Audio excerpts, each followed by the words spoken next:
Bonjour à tous. Alors, correction de l'activité 1 du chapitre qui va nous permettre d'apprendre à utiliser un outil qui nous permet de repérer dans ce cas-là qu'un être vivant grandit. Et donc, comme on l'avait dit la dernière fois, l'outil très pratique pour voir une évolution, c'est ce qu'on appelle le graphique. Alors corriger un graphique comme ça à distance, enfin apprendre à faire un graphique comme ça à distance, c'est vraiment pas facile. Mais vu que c'est quelque chose de vraiment important, je préfère que vous vous entraîniez quand même, et je vais essayer d'être le plus clair possible dans la correction. Alors, l'activité elle est ici. Donc il y a toute une série de questions. On va essayer d'y répondre de façon la plus simple possible. Alors, le graphique, le voici. La première question qu'on vous pose, c'est ce que représente le graphique. Alors, pour savoir ce que représente un graphique, il faut utiliser les axes. D'accord ? Au bout des axes sont indiqués ce qu'ils représentent. Donc cet axe-là est indiqué la masse du veau, et cet axe-là représente son âge. Et systématiquement, l'unité est indiquée. Donc la masse du veau est en kilogrammes, alors que son âge est exprimé, lui, en mois.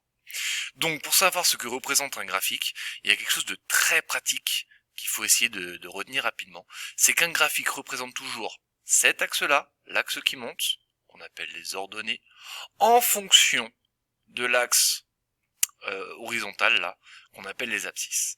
Donc dans le cas qui nous intéresse, cet axe-là en fonction de cet axe-là, notre graphique représente donc la masse du veau en fonction de son âge. D'accord. Donc ça c'est bon, on va se réentraîner, hein, mais plus vite vous le retenez, plus vite ça va vous permettre d'être à l'aise avec les graphiques. Donc ici dans ce cas-là, pour la question 1, ça représente donc bien la masse du veau en fonction de son âge. Ce qui est pratique, c'est, on l'a déjà dit, hein, sur les axes sont aussi indiquées les unités. Donc vous voyez que la masse du veau est exprimée en kilogrammes, alors que l'âge du veau, lui, est exprimé en mois. Ce qui permet, pour commencer à compléter le tableau, de voir que l'âge du veau, on l'a dit, il est exprimé en mois, alors que ce qui est exprimé en kilogrammes, ça correspond à la masse du veau. Donc ça, on peut commencer à remplir le tableau. Pardon. Ensuite, là, il va falloir utiliser le graphique pour savoir, à 0 mois, c'est-à-dire finalement à la naissance, quelle est la masse du veau. Même question à 1 mois, 2 mois, 4 mois, etc. Et, à quel âge, eh bien, le veau va atteindre la masse de 250 kg. Donc c'est cet exemple-là que je vais détailler après. Donc, pour répondre à cette question, on repart bien évidemment sur le graphique. La première chose que vous voyez, la première difficulté, c'est que vous voyez que ici, 250 kg, ça n'est pas indiqué. Mais 250 kg, c'est à mi-distance entre 200 et 300. D'accord ? Donc si on a 200 et si on a 300, on voit qu'il y a deux carreaux qui représentent donc les 100 kg entre les deux. Et donc 50 kg, c'est la moitié de 100 kg. Donc 250 kg, ça va se situer ici, à mi-distance entre 200 et 300 kg. Donc pour savoir à quel âge le veau atteint cette masse, eh bien, il va falloir reporter la valeur ici, 250 kg en l'occurrence, pour voir à quel moment, eh bien, le graphique atteint cette masse. Donc on voit que c'est ce point-là, qui correspond à une masse de 250 kg. On va reporter sur l'autre axe, donc l'axe de l'âge, ici, et donc de cette manière-là, on va obtenir, on va pouvoir savoir le fait que, eh bien, le veau atteint la masse de 250 kg à 6 mois. D'accord ? C'est systématiquement comme ça qu'il faut faire, hein, si on veut savoir, dans l'autre sens, quelle masse le veau a 4 mois, quelle masse le veau a quand il a 4 mois, je vais y arriver. Et, eh bien, on prend ici, on cherche les 4 mois, c'est ici, on va se reporter sur l'axe, sur la courbe, puis sur l'autre axe, et on voit ici que c'est entre 100 et 200 kg à la moitié, donc ça fait 150 kg. Donc de cette manière-là, on a déterminé le fait que le veau atteint la masse que le veau atteint la masse de 250 kg quand il a 6 mois, je l'ai expliqué. Donc en faisant exactement de la même façon, on voit que à la naissance, il pèse déjà 50 kg, qu'un mois plus tard, il a atteint la masse de 75 kg, à 2 mois, 100 kg, 4 mois, on l'a fait ensemble, 150 kg, et à 8 mois, 312,5 kg. C'était une petite difficulté ça, mais on obtient bien cette masse-là. Bien, donc si on reprend le graphique, la question suivante c'était de d'écrire une phrase pour décrire l'évolution de la masse du veau pendant les 8 premiers mois. Donc si vous regardez la courbe, on voit qu'elle ne fait que monter. Dans ce cas-là, il faut utiliser le terme de vocabulaire d'augmenter. D'accord? Quand la masse devient de plus en plus importante, le terme qui convient, c'est de dire que la masse augmente. Donc ça, en général, ça vous pose pas de problème de voir que la masse augmente.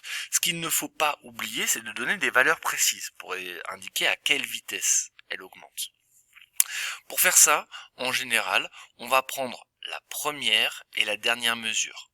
Donc là, une phrase complète de réponse serait de dire que de 0 à 8 mois, la masse du veau augmente, on le voit, et elle passe de 50 kg jusqu'à, on l'a dit juste avant, 312,5 kg.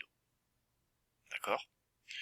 Donc, bon, c'est pareil, ça fait beaucoup d'informations, on se réentraînera, mais plus vite vous prenez le réflexe de d'écrire avec le bon vocabulaire, donc là en l'occurrence c'est une augmentation, et en pensant à donner le début et la fin, les valeurs, les chiffres vraiment précis de valeurs de début et de fin, et bien plus vite vous serez à l'aise avec les graphiques.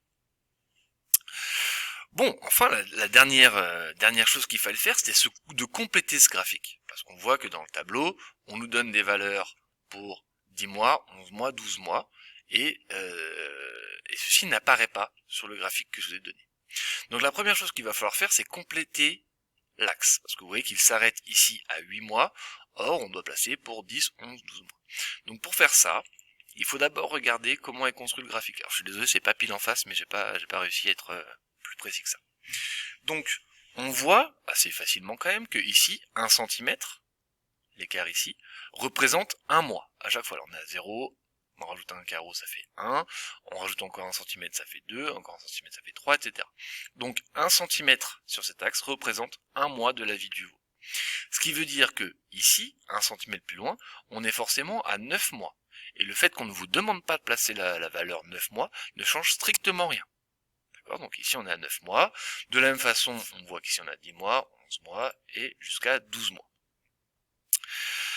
Alors, pour placer les points, on va procéder exactement de la même façon. Donc ici, à 10 mois, eh bien on sait que le point va être quelque part sur cet axe-là, parce que tout cet axe-là représente 10 mois. Maintenant, à 10 mois, on sait que le veau a une masse de 375 kg.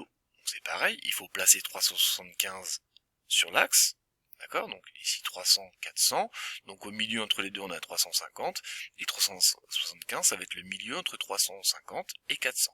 Donc 375 ça se situe ici. De la même façon, on va tirer le trait en disant que sur toute cette ligne-là, on va avoir 375 kg.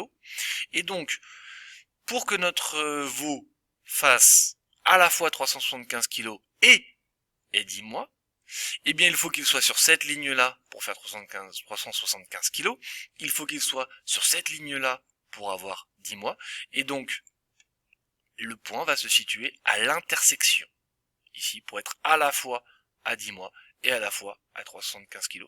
Il n'y a qu'un seul point qui correspond, c'est celui-ci. De la même façon, on peut placer le point qui correspond à 11 mois et celui qui correspond à 12 mois, c'est exactement la même méthode. Et ensuite, il nous suffit de relier les points, et en SVT, les points on les relie à main levée. Alors je suis désolé, c'est pas très joli comme courbe, hein, mais avec la souris j'ai pas pu faire beaucoup mieux. D'accord, donc on va relier les points à main levée de la façon la plus propre possible. Et de cette manière-là, on a complété le graphique. Voilà, ça fait beaucoup d'informations d'un seul coup. Hein, c'est assez complexe le graphique. On va se réentraîner là dans les jours, semaines qui viennent à essayer d'en refaire. J'ai essayé d'être le plus clair possible. Vous avez qui reprennent, alors est-ce que c'est là, qui reprennent les informations importantes que j'ai essayé de vous expliquer ici, ces deux petites fiches d'aide, d'accord, où vous pouvez voir ici donc pour graduer les axes comment faire, bien respecter un écart qui vaut tout le temps la même valeur. Et puis ici, une deuxième petite aide, où est-ce qu'elle est? Voilà, là. Pour placer les points, d'accord, ici, placer les points, le fait que c'est à l'intersection entre, euh, entre les lignes qui partent des différents axes. Voilà, j'aimerais bien réussir à faire une vidéo pour construire en direct le graphique. Pour le moment, je n'y arrive pas parce que faire le graphique et tenir la caméra en même temps, c'est un peu compliqué. Mais en tout cas, entraînez-vous. Et si vous n'y arrivez pas pour une raison ou pour une autre, vous me le dites et on essaiera de trouver un moyen pour vous expliquer les choses plus directement. Voilà, très bonne journée à tous, à bientôt.